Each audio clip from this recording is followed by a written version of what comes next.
तो नमस्कार दोस्तों, आप सभी का फिर से एक बार और स्वागत है हमारे यूट्यूब चैनल भोजपुरी पेज में। और मैं हूँ आप सबका दोस्त भाई अजीत यादव। दोस्तों देखिए, प्रमोद प्रेमी यादव जी के कल सुबह सुबह 7 बजे वे म्यूजिक के यूट्यूब चैनल से एक नया भोजपुरी गाना आप लोगों के बीच में रिलीज किया जा रहा है। दोस्तों देखिए, गाने का नाम है नौवा क्लास में।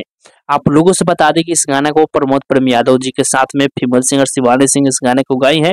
और इस गाना को राइटर दीपक मतलबी जी लिखे हुए हैं। और गाने में म्यूजिक की बात किया जाए तो म्यूजिक बनाए है आदर्श सिंह, जो कि इस गाना को कल सुबह 7 बजे वे म्यूजिक के यूट्यूब चैनल पर डायरेक्ट वीडियो संग आप लोगों के बीच में रिलीज किया जा रहा है। जिस वीडियो में प्रमोद प्रेमी यादव के साथ में एक्ट्रेस नजर आएंगी प्रियंका महाराज।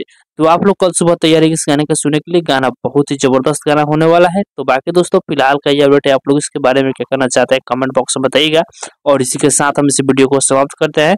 अभी तक इस वीडियो को लाइक नहीं किया है तो लाइक कर दीजिए, और चैनल पर पहली बार आया है तो सब्सक्राइब भी कर लीजिएगा, क्योंकि इस चैनल पर भोजपुरी इंडस्ट्री के हर एक अपडेट सबसे पहले आप सभी को मिलेगा।